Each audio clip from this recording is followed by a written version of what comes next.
Article 2. Whether God wills things apart from himself? Objection 1. It seems that God does not will things apart from himself. For the divine will is the divine existence, but God is not other than himself. Therefore, he does not will things other than himself. Objection 2. Further, the willed moves the willer, as the appetible the appetite, as stated in De Anima 3:54. If therefore God wills anything apart from himself, his will must be moved by another, which is impossible. Objection 3.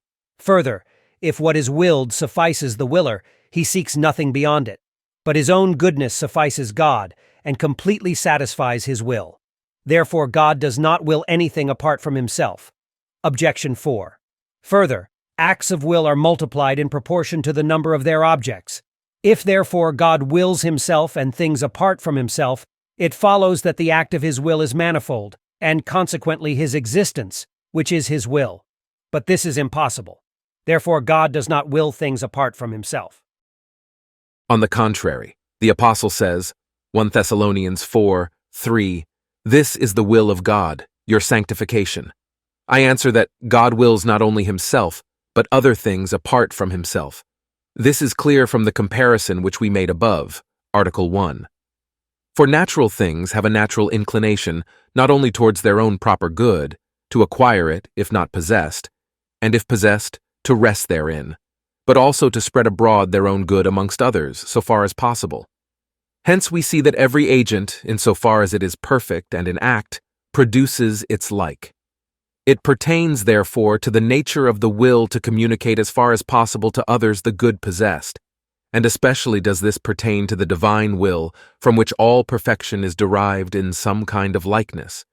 Hence, if natural things, in so far as they are perfect, communicate their good to others, much more does it appertain to the divine will to communicate by likeness its own good to others as much as possible.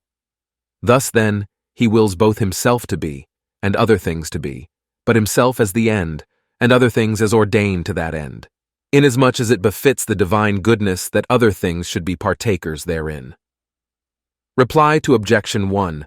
The divine will is God's own existence essentially, yet they differ in aspect, according to the different ways of understanding them and expressing them, as is clear from what has already been said.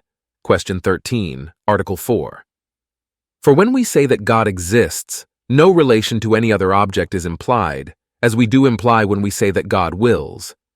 Therefore, although he is not anything apart from himself, yet he does will things apart from himself. Reply to Objection 2.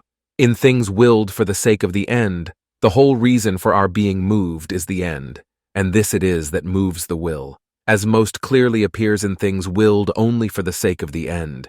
He who wills to take a bitter draught, in doing so wills nothing else than health, and this alone moves his will. It is different with one who takes a draught that is pleasant, which anyone may will to do, not only for the sake of health, but also for its own sake. Hence, although God wills things apart from himself only for the sake of the end, which is his own goodness, it does not follow that anything else moves his will except his goodness. So, as he understands things apart from himself by understanding his own essence, so he wills things apart from himself by willing his own goodness. Reply to Objection 3.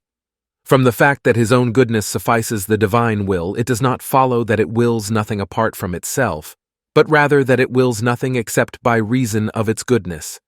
Thus, too, the divine intellect, though its perfection consists in its very knowledge of the divine essence, yet in that essence knows other things.